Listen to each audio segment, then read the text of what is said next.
Good morning everybody, or well, good evening, good afternoon, depends where you are I suppose. I'm going to be fitting a new voltage regulator to my BMW F650. We all know the problems that we have with them. They burn out. I've probably gone through three voltage regulators over 4 years, which is ridiculous really. So I'm going to try and film it if I can and give you as much information as possible, and hopefully it will be helpful to you. So I've already removed the voltage regulator. There's the old one. Let me just try and get that in shot. There's the old one. It looks absolutely fantastic. Nothing wrong with it. It looks as new, to be honest, and it is fairly new.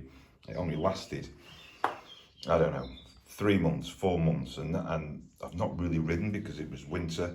I just didn't get the chance to ride. So even the connections, they all look as good as new. Nothing's burnt out in there. But it's gone. It fried the battery through over voltage. I was in the middle of Normandy in France and had to get recovered because they just couldn't get it started. Completely fried it. But look, it looks absolutely fine. It's the inside that's the problem, obviously, and the components of the electronics. Now you can see, you should be able to see, mine wasn't mounted there. I actually mounted mine underneath. I reversed it, just made this hole a little bit bigger for these connections to go through. So those connections will actually fit through that hole there. And I mounted it on the underside because they are waterproof. So even though it had a little bit of rain from the weather, that would not do it any harm. And it kept it cooler. I know some people have been mounting them on the side here, which means extending the wires. But where I put it, I didn't have to extend the wires. Now you can see that these have had a bad time in the past. You know, they have been hot. This one's not fantastic, so I'm going to have a look at that. I'm going to see if I have to clean it up a little bit or even remove it and start again. This connector that was on here, the original one, burnt out completely. Now I could replace it, but I'm not too concerned. I'll just make a decent joint out of it and do the best I can. Disconnected everything. The brown on there that you can see, that's to ground, so that was bolted on this one here. So I've removed that, put everything back where it should be. And the new regulator is quite different. This is from Ultimate Rectifiers. You can see different shape, even different cabling, but we've still got the 3 yellows, the phase, so they'll be okay. This is the other connector, so I'll probably remove that and have a look at how it's put together. I do have some further information on it, which I'll go through later. You can see this is quite different shape, different size. This runs at a lower temperature, which is the problem because of the temperatures that the other ones have got to. This is a lower temperature, so it shouldn't have any problems. So I'll let you know as I fit it. I've just opened the pack a little bit further and realised that you do actually get new connectors. They just require crimping and soldering in place. So those there will go on here. It will replace this and these 2. And I'll solder that, so I'll take that back to the bench to do a good job of it. So that's good news. Okay, the next thing I'm going to do is remove the battery, which is located behind this panel. So there's just one screw there, and the next screw is down here. Okay, so I'm going to remove those, and this will get me to the battery, which is located behind here. You can see I'm going to disconnect the battery for safety.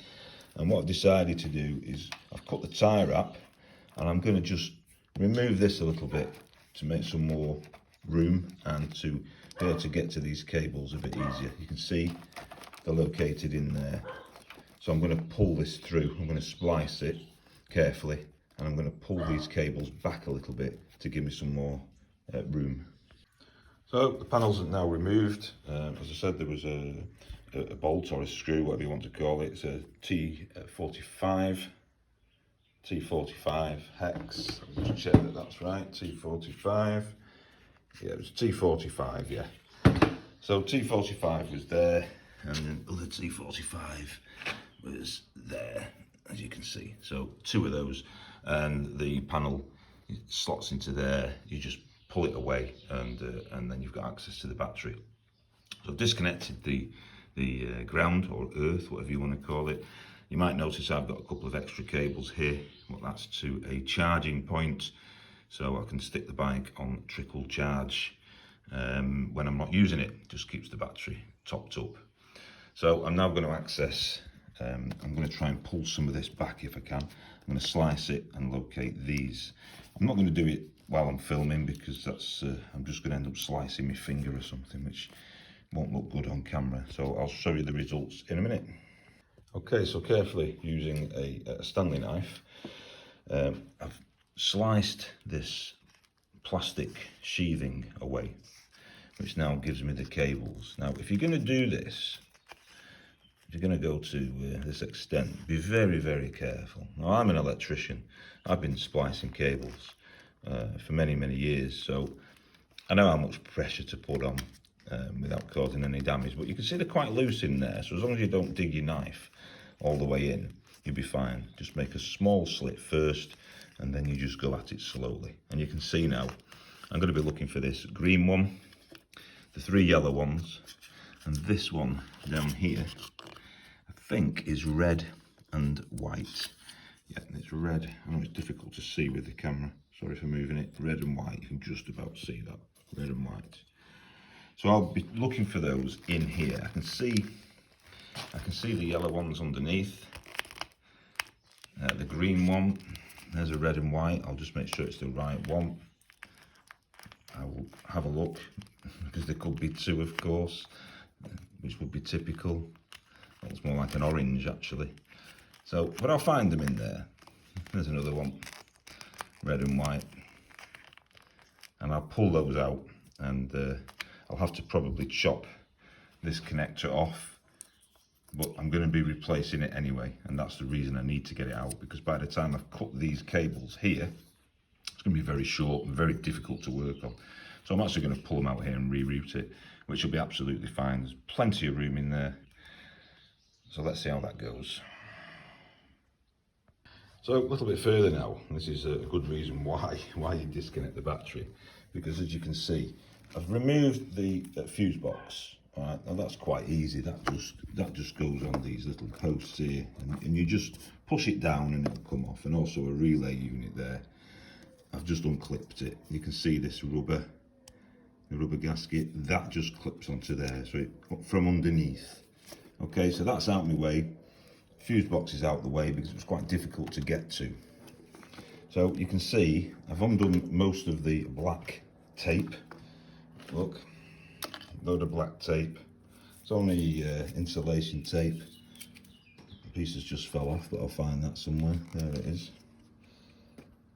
And it just gives me access to all the cabling. And I'll wrap this back up.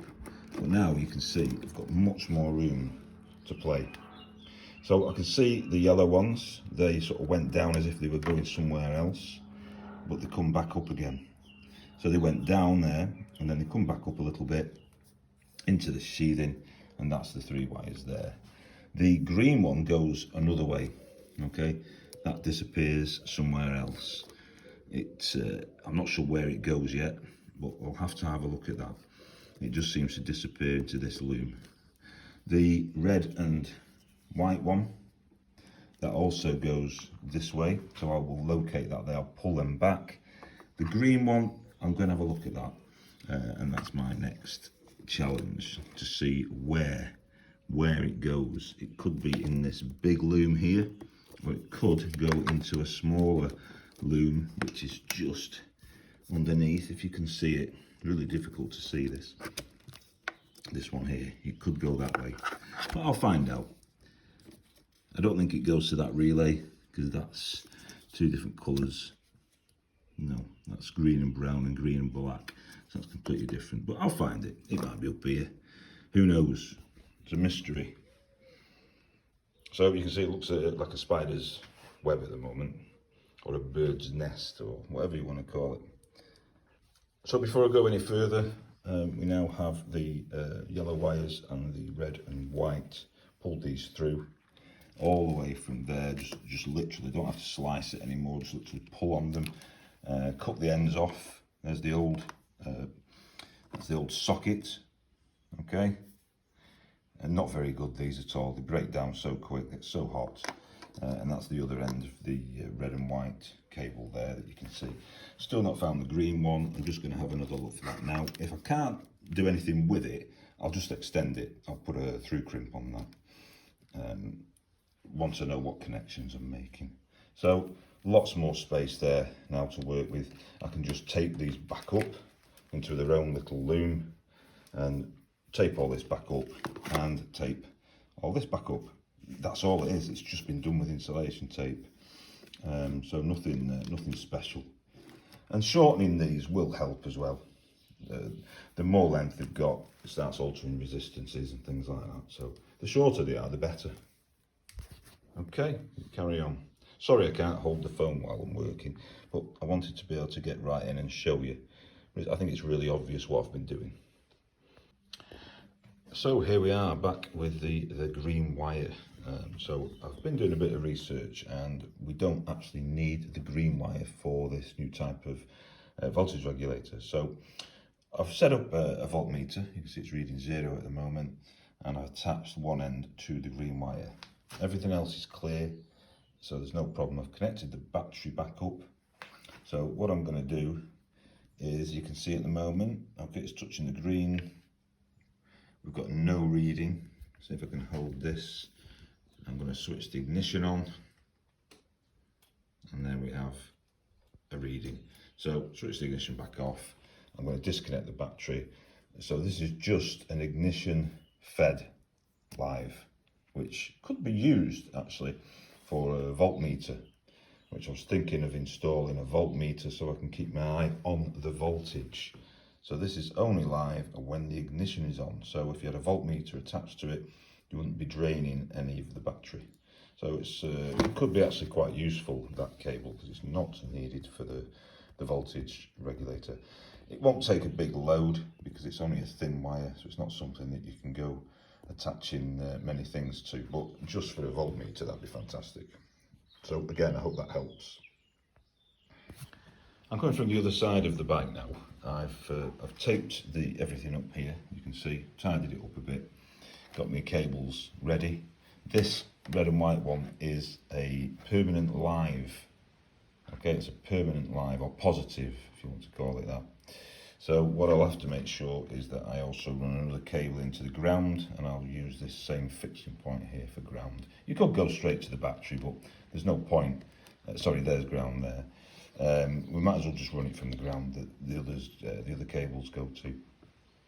And I'm looking at mounting this new unit now. As you can see, it's a little bit bigger than the old one. If I put that where the existing one was, you'll see that it won't fit. Okay, but I don't really want to mount it there anyway. If you wanted to mount it back there, you could just trim some of this plastic away with a knife and you get it in. But mine is going to go underneath. I'm quite happy with it under the bumper. The fixings are the same. Let me just see if I can show you. It's going to go under there. And it's out the way. Yes, it's going to get wet, it's going to get dirt, but it really doesn't matter that. As long as you wash your bike so it doesn't get really thick. The only thing I've got to do is just cut this hole a little bit bigger, because this plug has to go through. This one will go through, no problem. That one. But this other one is just a little bit wide for that hole. So I'm just going to get a drill and just take some little notches out of here. I could do it with a knife, I suppose. There's not much more to come out. And then I'm going to mount this unit underneath, bring the cables through here, and then I'm going to start working on the connections. Got my soldering iron ready, my crimper. You can crimp it with pliers as long as you solder it afterwards to make sure it's a good connection. Otherwise you're going to get some arcing, and then it's going to start burning out like the old ones used to do. So my next shot should show this unit mounted underneath, cables coming through there, ready for the connections and soldering. Okay, we're back to the bike, and you can now see I've made that hole a little bit bigger, managed to get the cables through. There they are, waiting to be connected. Tie wrapped it to the main loom to make sure it doesn't go anywhere. And you can see now that I've removed the old one and I've used existing fixings, but the bolts weren't long enough that came with it. So these are a little bit long, but I'm not bothered. You could cut them off if you wanted. But now you can see it's mounted underneath the bumper. And managed to fix that. You need bolts about 35mm really. I think the ones were 30mm that came with it. This hole, I'm going to fill this up. I'm just going to tape it up so if I get any spray, it's not going to come flying through the hole. So I will cover this hole up with something. I mean, that's easy enough to do. So the next job is to sort the wiring out. These can go in any way, it doesn't matter. There's not like 1, 2, 3 or A, B, C. It doesn't matter which way they go. So I'm really not concerned with that. So the next stage will be put the new plug-in socket on. And I'll show you those in a minute because the pins are slightly different. The ones you get some long ones and some short ones. Okay, so the long ones will go on this plug. That's for the long pins. Long pins which will go into here. As you can see, that's what you call a socket, okay, because it's a female.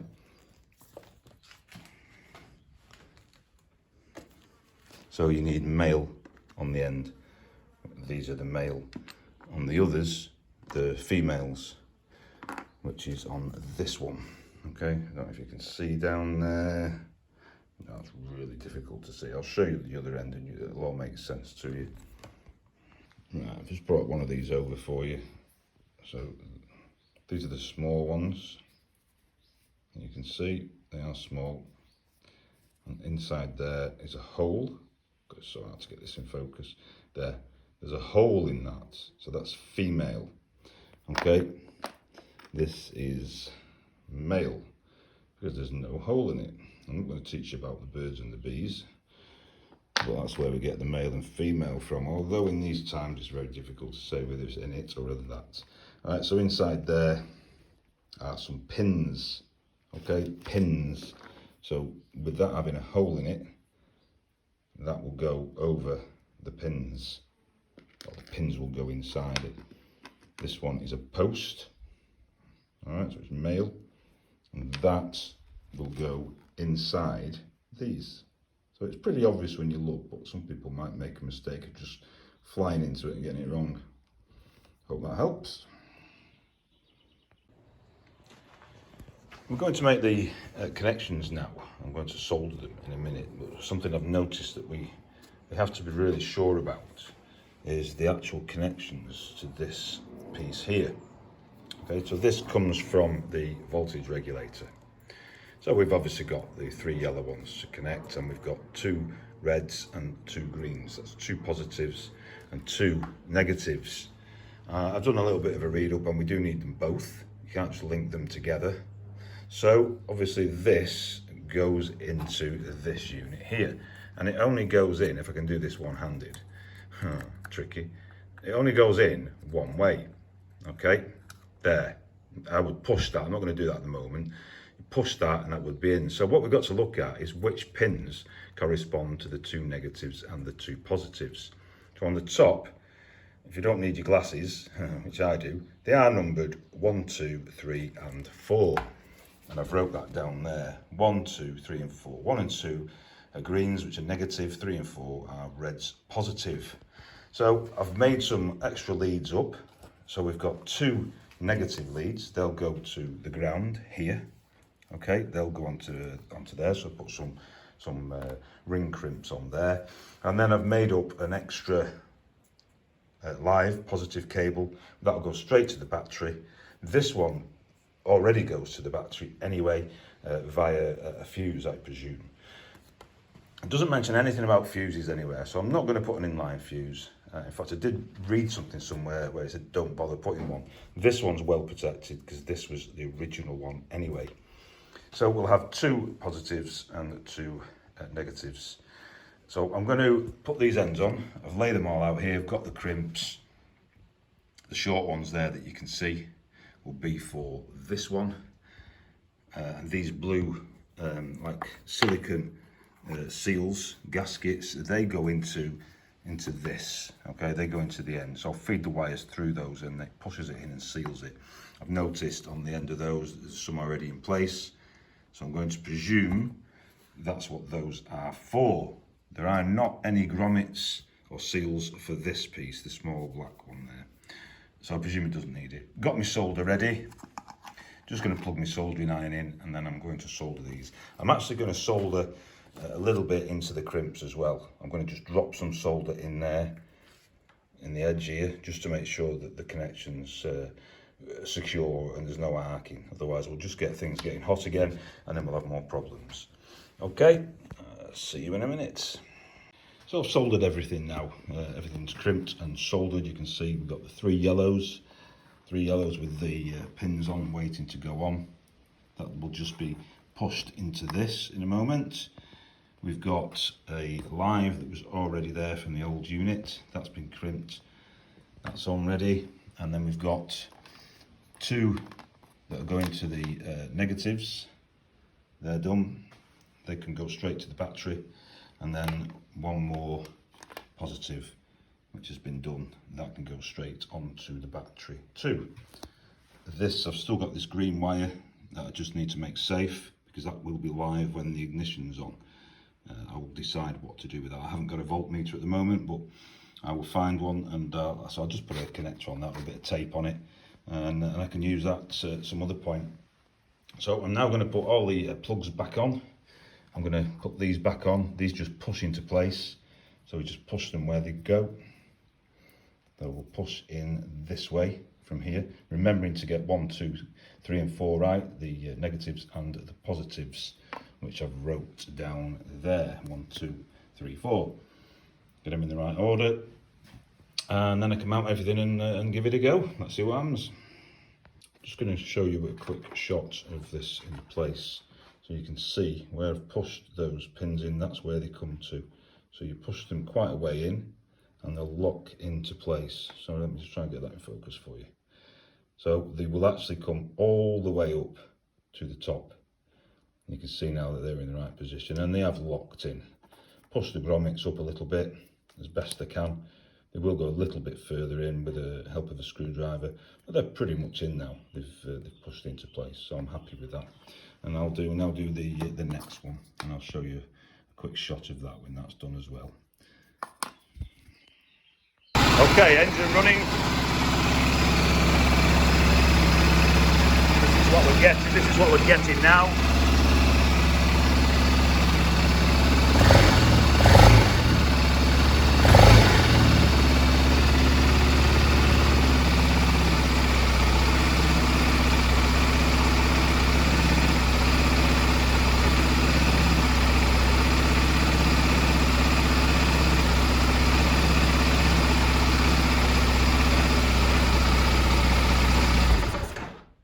Okay, so it was 14.2, I think it was. That was, and that's pretty normal.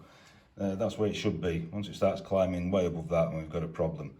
That's the standing at the moment. It will drop down a little bit. The bike has been stud, so the initial charge is going to be a little bit higher, and then it should even out after a while. I'll probably test the voltage when I've took it out for a run, just to make sure that everything's okay. Started no problem straight away, revving quite well.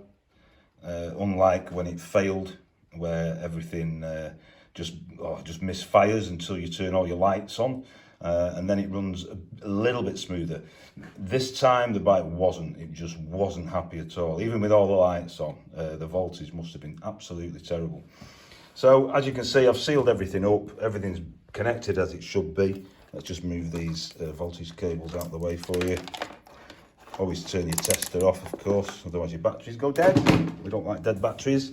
So it's quite a bit of play on that, but I'm happy with that. Plenty of room if you have to take anything out, you have to move things. The seat's going to go back on there, no issues at all. I'll probably tie wrap it a little bit just to bring it a little bit higher out the way, but loads of room there. Everything should tuck in nicely. Put the toolkit back in. While I'm here, for those of you that don't know, you may see this little cable knocking around, and most people think, what is it? Where should it go? Is it an earth wire? Well, it's not. That's for your helmet. That's a helmet secure. So you pass that through your helmet, bring it back in, tuck it round that little post there, like this. Oh, not easy to do, especially one-handed. There you go. And that would be outside once your seat's back on. That is all that's for, just for securing your helmet. A little lock as such. Not very good, is it? But there you go. A lot of people think it's something loose. And that's it, guys. I hope that helped. I'll give a bit of feedback on how it runs when I've put everything back together and took it for a quick drive. But easy enough to do. Just take your time. It probably took me, all in all, a maximum of an hour. But obviously I've been talking, been messing about. I've had a bacon sandwich, all in the hour. So not bad that. Time for a brew.